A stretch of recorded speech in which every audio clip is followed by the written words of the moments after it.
السلام عليكم ورحمة الله وبركاته. معانا ان شاء الله فيديو جديد. طبعا انتوا وحشتوني على الاخر على الاخر. ان شاء الله قبل ما نبدأ الفيديو، بس كنت عاوزة اشكركم على دعمكم وتعليقاتكم ولايكاتكم بجد، لانكم فرحتوني على الاخر بدعمكم وبتعطوني دفعة جديدة كل يوم. كل ما اعمل فيديو بتعطوني دفعة اطلع كل طاقتي فيها في الفيديوهات دي بسبب دعمكم الجميل ده. وشكرا على دعمكم والوصول للقناة. طبعا نزلت للاعلانات، وصلت للاعلانات دي ما شاء الله بيكم طبعا، وان شاء الله هنكبر مع بعض. وبسبب كده ان شاء الله يا جماعه، ان شاء الله يا رب نوصل كده مع بعض بالمليون. بس اهم حاجه ما تنسوش اشتراكاتكم ولايكاتكم وتعليقاتكم الجميله اللي بتدعمني، اللي بتخليني اطلع كل الطاقه اللي فيه. فان شاء الله النهارده ان شاء الله عملنا حاجه حلوه خالص بسبب طبعا وصول للقناه وتفعيلها. فعملنا طبعا سمك مقلي اللي احتفالا بيها، وطبعا وجمبري المقلي والسلطه وكده وتوميه وحاجات كده حشتبكات، ودلعنا الدنيا كده. وما شاء الله الحاجه كده زي ما انتم شايفينها اكل مطاعم، بدل ما نطلع في المطعم بره عملت المطعم كله في بيتي. فبس يا ريت تكتبوا لي في التعليقات ايه رايكم في الحاجات الحلوه اللي عملتها لكم. طبعا شايفين زي ما انتم شايفين ما شاء الله على منظر طبعا الجمبري. طبعا الجمبري هو صغير بس كبرناه زي اللي في المطاعم. فهنبدا كده ان شاء الله بوصفتنا، وهنقول ايه اللي جاي وايه هنقول التفاصيل وتفاصيل المطعم بتاعنا اللي عملناه.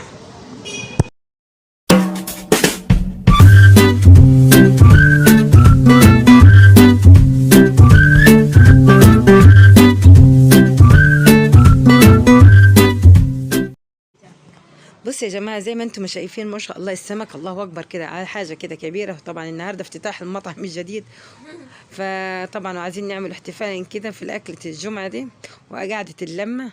طبعا احنا يوم الجمعه ده لازم يكون قعده اللمه بتاعتنا. طبعا جبنا السمك كده بسم الله ما شاء الله الله اكبر، حاجه كده 3 كيلو. طبعا وادي زي ما انتم شايفين الجمبري. طبعا ده جايبينه جاهز ومتنضف وتمام وزي الفل، وشايفين شكله كده كيف. شوف هو ما شاء الله عليه، يعني ولا صغير ولا كبير، هو حجم متوسط. طبعا ده التتبيله بتاعتنا، سر التتبيله وسر الطعامه فيها التتبيله دي توم وكمون حب وكمون مطحون وليمون وملح وفلفل اخضر. طبعا ده كله ده هيتضرب بالخلاط. اهم حاجه الليمون، لان الليمون ده طبعا بدل ما يكون عندك ليمون ما يكونش عندك ليمون، هم 3 ليمونات ده حتى تغنيك انك انت هاتي ليمون نعصر هنا في السمكه دي ولا في السمكه دي. لا، هتحسي ان الليمون ما شاء الله السمك مش محتاج اي ليمون، لانك انت خلاص خدتي المزازه بتاعت الليمون كله. طبعا احنا كده ضربناه في الخلاط، وادي الخلطه بتاعتنا. طبعا التوم مهروس والليمون والكمون مفيش اي حاجه. طبعا عشان السمك كبير فلازم نعطيله شرايح في البطنيه وفي الظهر، عشان كده يبقى تبلاه من كل ناحيه. طبعا اهم حاجه الغسيل يا جماعه عشان ريحه الزفاره، وطبعا الشقه ما تبقاش كلها ريحتها هي زفار السمك.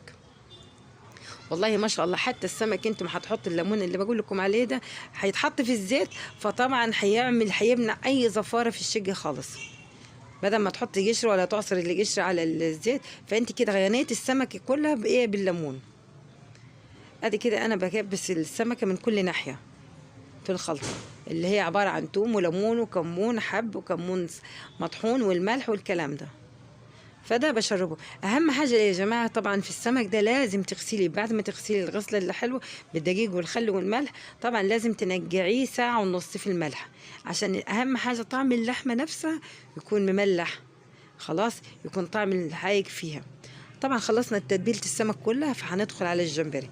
الجمبري ده لازم يتحيق برضو، غسلناه بالدقيق والخل والملح، وبعد كده هحط عليه التتبيله بتاعت السمك ده. هياخد برضو ايه التتبيله بتاعتها.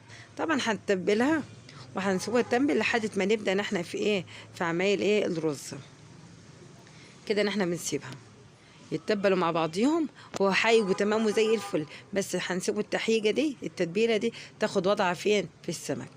هنبدا بعد كده دلوقتي ما شاء الله نعمل فين؟ في الرز. ادي حطينا البصل بنعمله في الزيت، واهم حاجه بعد كده نحطه فين؟ نحط عليه ملح بكمون، عشان ده رز ايه بسمك، ده رز بسمك. حطينا عليه سنه كمون وشويه ملح عليه. عايزين تحطوا شطه حطوا، بس هو طبعا نحن السمك مش محتاج يعني، خلاص السمك يعني ما شاء الله واخد حياجه وشطته كل حاجه، فهو مش محتاج في الرز. حطينا كده الماء ده كده، احنا عملنا حمرنا البصل وحطينا الرز حمرناه. فطبعا لازم نسيب الرز، احنا غسلناه طبعا، الرز ما سبتوش يتباش يعني في الميه، لا غسلته على طول احطه، لانه مش يعني مش لازم ان احنا نسيبه يبوش في الميه. طبعا احنا حطينا دلوقتي الرز على البصل وزودناها بالميه، ونحط الملح معاه واسيبه يتغطى، وبعد كده ايه نغطيه واغطي عليه لحد من اول ما يغلي نغطي عليه. طبعا خلصنا كده الرز، بدأنا فين في السمك. هنعمل الكفر. الكفر ده اهم حاجه في الخطوات يا جماعه. طبعا ادي حطينا الدقيق والنشا، دقيق ونشا والكركم والملح وشويه كمون، لازم في الكفر عشان يبقى حاجه. واهم حاجه البيكنج باودر، ده سر المطاعم، البيكنج باودر والنشا والكركم، دول اهم 3 خطوات انت لازم تعمليهم في الكفر الدقيق، نشا والبيكنج باودر والكركم، ده اللي هيعطيك الشكل الرهيب في السمكه، واللي هيعطيك الطعم، واللي ما شاء الله. السمك طبعا انتوا يا جماعه ما بتجلوه بتحطوه على مناديل، من غير الكفر ده هيعطيك طول الوقت دبلان، هيعطيك فيه الشكل زيت كده، منظره مش حلو. اما انت لو عملتيه بالكفر ده هتحطيه في الطباقه، هيبقى حتى لو قعد طول اليوم بمنظره ده، يعني ماسك نفسه، ما فيهوش الزيت، مش بيشرب نقطة زيت خالص، مش زي ما يكون فيه الكفر ده. احنا كنا زمان نعملوه بالدقيق والكلام ده، لا خلاص الموضوع ده دلوقتي طول ما حطيناه بالكفر ده، والخلطة اللي احنا بنعملها دي يقعد طول النهار بنفس الشكل ده، ماسك نفسه ومش بيدبل كده، ولا طعم الزيت فيه ولا شكل الزيت فيه، منظره كده. اهم حاجة والخطوة دي ادي عملناه في الكفر، نحطوه في مية ساقعة تلج، نجيبوا مية ساقعة من التلاجة، بعد ما نعمله كده نروح نحطه فين في المية. طبعا احنا كنا زمان نحطوه، هاتوا حاجه بعد ما نعملوها بالكفر بتاعها نحطوها في التلاجة، لا ما فيش الكلام ده، نجيبوا الميه ساقعه نحطوها، نجيبوا السمكه او الجمبري او اي حاجه او البانيه نحطوها في الكفر، وبعد كده هنحطوها في ميه ساقعه، دي سر زي سر خلطه الكنتاكي، ونحطها في الميه الساقعه عشان يسبق فيها التتبيله. مش محتاجه انت دلوقتي تحطيها في التلج في التلاجة ولا في اي حاجه، انت كده عملتيها شبكت فيها ايه التتبيله، او شبكت فيها الكفر. طبعا زي ما انتم شايفين السمكه ما شاء الله كبيره، وعملنا الكفر وحطيناها في الميه الساقعه لانها تشبك فيها الخلطه وتشبك فيها الكفر بتاعنا. طبعا لازم ننفضها من الدقيق كويس. هنعمل الكميه بتاعتنا، وبعد كده يكون الزيت هو بيسخن معانا. ادي شايفين امتحان الدقيق، طبعا ادي الكفر ده اهم حاجه. ادي السمك بنعمل كويس وننفضه من الدقيق، وبعد كده نحطه في الميه الساقعه التلج دي عشان يشبك فيها ايه يا جماعه زي ما قلنا الكفر، عشان ما يطلعش مننا، وفي نفس الوقت ما يتشربش الزيت منها خالص. شوف، وبعد كده هنحطه تاني فين في كفر الدقيق اللي عباره عن نشا وبيكنج باودر وكركم، وطبعا لازم نحيجه، طبعا نحط عليه ايه ملح عشان ميبقاش القشره اللي من بره طبعا ايه عادمه، لازم نحيجه. فرحانة انت؟ فرحانة من زين. طبعا انت زي ما شايفين السمك ما شاء الله حتى باين عليه التتبيل الكركم فيها.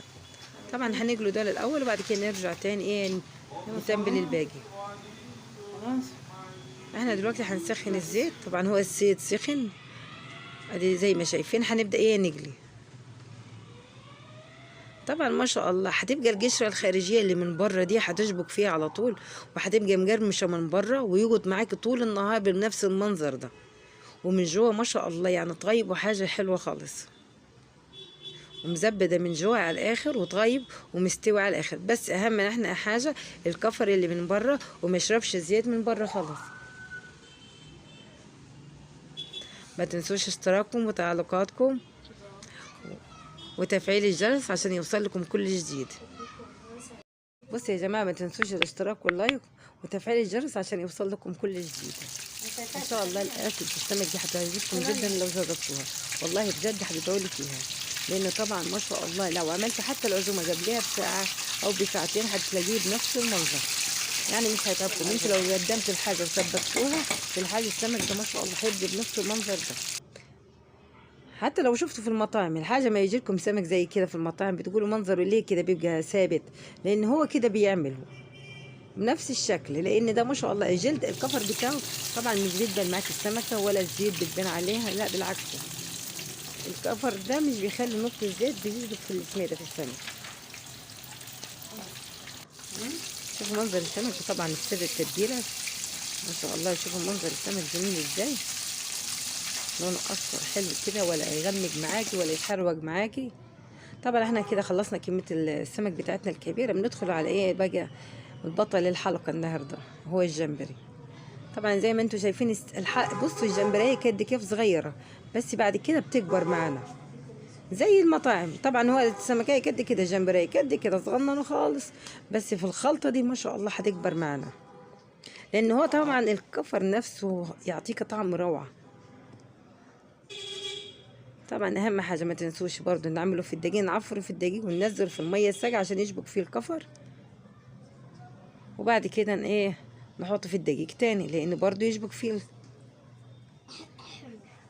هذا شوف منظره، طبعا كله ده ما شاء الله. شوف الجمبريه ما شاء الله كبير ازاي معانا. طبعا هنخلص الكميه وبعد كده هنبدا ايه نجلي.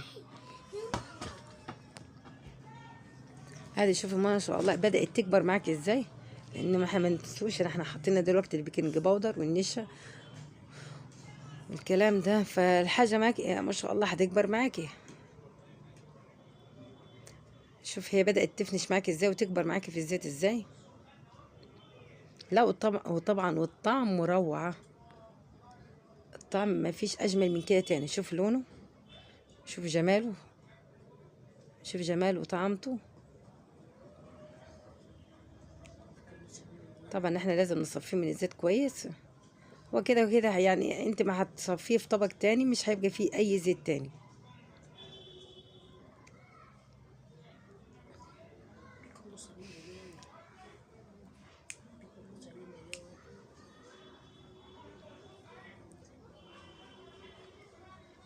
ادي الكمية هي عبارة الجمبري ده عبارة عن ربع كيلو، يعني هم مش كتار يعني، بس شوف الكمية ما شاء الله عملتها لنا برضه كبيرة.